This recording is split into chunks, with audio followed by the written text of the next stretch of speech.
makala hayo ya 23, michezo ambayo iliendelea kwa jana jioni. Mchezo wa jioni bwana wa mapema kabisa ilikuwa Spain dhidi ya Cape Verde, na story ikaandikwa Cape Verde wakawangangania kweli Spain 0-0 mbungi ikamalizika. Lakini ambacho kimeendelea kuzungumzwa sana nafikiri imekuwa ni goalkeeper ama mlinda mlango wa kikosi cha kwa maana kikosi cha Cape Verde ameonekana kuzungumzwa sana kutokana na rekodi ambazo amezifanya na kuwanusuru Cape Verde bwana waandike historia kubwa sana. Imagine ulikuwa ni mchezo wao wa kwanza kwenye fainali za kombe la dunia na wamefanikiwa kuwatoa kimasomaso, na story ambayo inazungumzwa ni kwa Jose Evora Diaz aka Vozinha, nyota huyu ambaye ameonekana kuwa na kiwango bora sana kwa dakika zote 90, bila shaka hata kutunikiwa tuzo ya man of the match. Alikuwa na style saves 7 za maana sana na kuwanusuru Cape Verde wasitiwe hasara ama ile kwa maana ya kudondosha alama. Kiwango cha namna gani kwao? Kabla ya Vozinha nafikiri timu nzima ya Cape Verde kuna budi kuipongeza kwa sababu imeonyesha ubora na imedhihirisha kwamba kila kitu kinawezekana pale ambapo unajipanga. Kuna ambaye anakwenda World Cup kwa bahati mbaya bila kujalisha ulifuzu kwa staili gani ama kwa namna gani. Kwa hiyo Cape Verde nafikiri anaingia kwenye rekodi ya miongoni mwa mataifa ambayo yamewahi kushiriki kwa mara ya kwanza kombe la dunia na yakaondoka na alama. Ujue kuna mataifa yamekuwa yakishiriki lakini hata kuondoka na alama inakuwa ni changamoto, au wanapoondoka na alama unakuta ndo kama hivyo wanaondoka na alama kwenye michezo ya kutatanisha. Lakini kwa mchezo kama timu ya taifa ya Hispania pamoja na Cape Verde wengi hawakutarajia hayo, na miongoni mwao ni pamoja na mimi pia, kwa sababu nilichokitarajia sicho ambacho nilikwenda kukiona of course. Na ile tunasema lolote linawezekana, ndilo ambalo lilitokea kwenye mchezo wa jana. Kwa hiyo Cape Verde wamefanya kitu bora sana, for the first time wanashiriki kombe la dunia, lakini wanathibitisha kwamba kuna kitu ambacho wanaweza kukionyesha sio tu kwa Hispania, hata michezo yao ya mingine, pale ambapo watakutana labda na Saudi Arabia, pale ambapo watakutana na New Zealand, kuna kitu ambacho wanaweza akakionyesha. Nafikiri tutakuja kutazama kundi lao limebalance baada ya matokeo pia ya New Zealand dhidi ya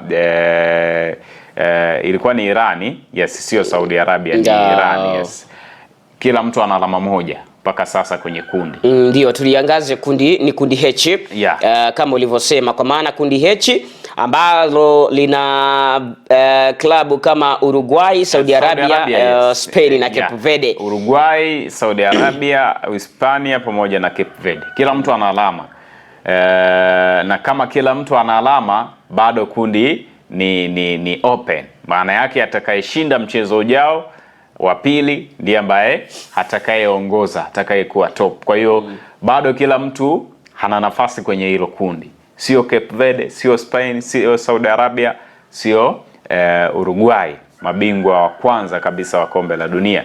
Kwa hiyo nafikiri Cape Verde walikuwa na kiwango bora sana, lakini tukija kwa goalkeeper Vozinha kama ulivyosema, of course save 7 haikuwa bahati mbaya. Tazama alifanya saves za kina nani. Spain pia jana unaweza ukasema walikuwa chini ya kiwango. Walikuwa butu sana hususan kwenye eneo la safu ya ushambuliaji. Ukiwasikiliza hata mashabiki wa timu ya taifa ya Spain ambacho walikuwa nakizungumza kwamba ni safu ya ushambuliaji ilikuwa butu sana. Mfano alianza Ferran Torres, alianza Fabian Ruiz, kwa maana kwenye kila ambacho walikitegemea wanaweza wakakifanya kwa ukubwa wa aina yake kwenye eneo la mbele, Oyarzabal pamoja na Gavi. Yani ukiwatazama hao watatu, Torres, Oyarzabal pamoja na Gavi, yani sio watu ambao moja kwa moja wanaweza kukupatia kile ambacho unakihitaji. Watu wakasema labda kocha kuna namna kwa maana ya Luis de la Fuente, kuna namna aliwanyima wa Spain kwa maana kwenye safu ya ushambuliaji. Watu wengi walitaraji kumuona Lamine Yamal akianza, watu wengi walitaraji kumuona Nico Williams akianza kwenye kikosi, na pengine abadilishiwe majukumu Ferran Torres ambaye jana alicheza tofauti na wengi walivyotarajia. Performance ya Hispania ilionekana kuanzia kwa golikipa Unai Simon, lakini back four yote ilikuwa na wastani mzuri sana. Utamzungumzia fullback wa kulia Atletico Madrid Marcos Llorente, lakini pia utamzungumzia Paul Cubas pamoja na Almeric Laporte pamoja na Marc-Andre Cucurella ambao walikuwa kwenye kikosi kwenye eneo la ulinzi. Waliperform sana na walizuia pia.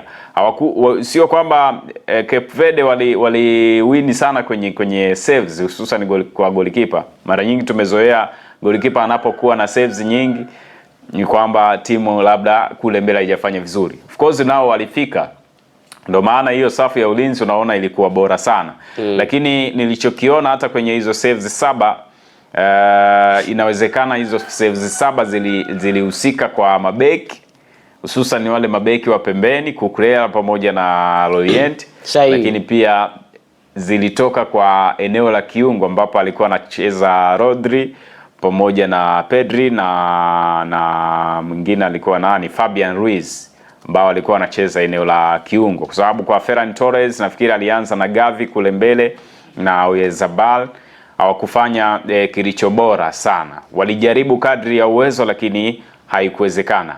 Akaopti pia kipindi cha pili kuwaingiza akina Lamine Yamal, akina Dani Olmo, lakini bado still muda ulishasogea.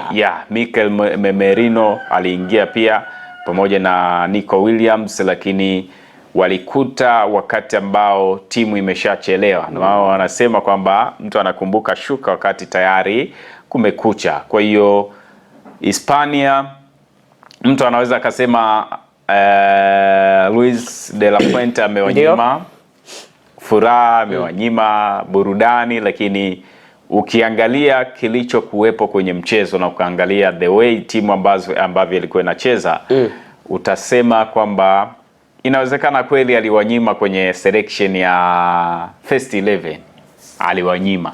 Sawa kabisa. Lakini tukija kwenye ukweli wenyewe wa kile kilichoonekana, hakukuwa na namna, kwa sababu hata walivyoingia ni kweli waliuchukua mchezo, walimiliki, lakini mwisho wa siku Cape Verde nao walifanya kitu.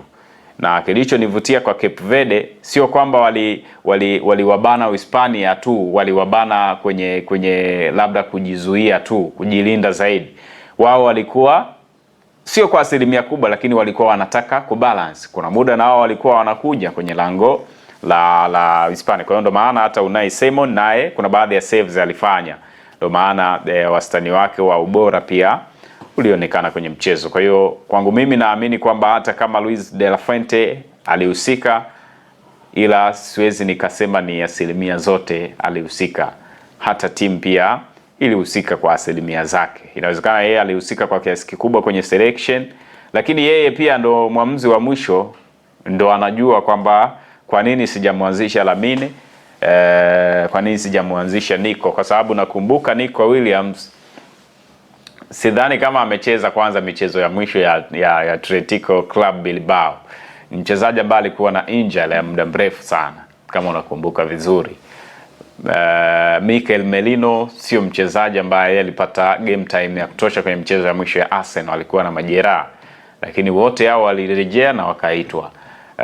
Lamine Yamal wanasema alikuwa na wakati mzuri pale FC Barcelona, lakini bado hawakutoa kile. Kwa hiyo naamini kwenye michezo mitatu iliyosalia kwenye kundi ndio ambayo itaonesha kwamba je, shida ni timu ama shida ilikuwa ni kocha. Iko hivyo kwa katika kile ambacho tumejaribu kukigusia performance na hapo nikimalizia, nafikiri kwenye issue ya goalkeeper Vozinha, kwa kiwango alichokuwa nacho, nafikiri kilichofanya wengi kuibua mijadala kwanza ni umri alionao, lakini pia klabu anakotokea na yani kuonekana kwa mara, unajua kuonekana kwa mara ya kwanza na watu ambao wamezoea kuona mtatofautiana. Kwa hiyo kilichoibua mijadala mingi nafikiri ni hicho, umri, miaka 40 kwa golikipa sio shida zake, tumekuwa tukizungumza. Lakini klabu ya Chaves kutoka ligi daraja la pili ya Ureno bado haimpi upatu mkubwa. Hata kwenye mitandao ya kijamii nafikiri umeona ameongeza watu kutokana na kile ambacho amekifanya. Surprise kubwa sana ameonyesha. Ya tuweke kando mchezo wa Spain dhidi ya Cape Verde. Sasa ni simple tu, waone Viva Promotion kwa mahitaji ya printing aina zote kama vile mabango size zote na aina zote, 3D, 2D na banners, vibao vya maofisini au sehemu za biashara kama hoteli, lodge na kadhalika. Viva Promotions wana print t-shirt na jezi, wanafanya branding ya ofisi kuipa muonekano wa nje wa kuvutia. Wanapatikana Tabora mjini, mtaa wa shule, jirani na chuo cha utumishi wa umma Uhazili. Simu namba 0762484266. Instagram @viva_promotion.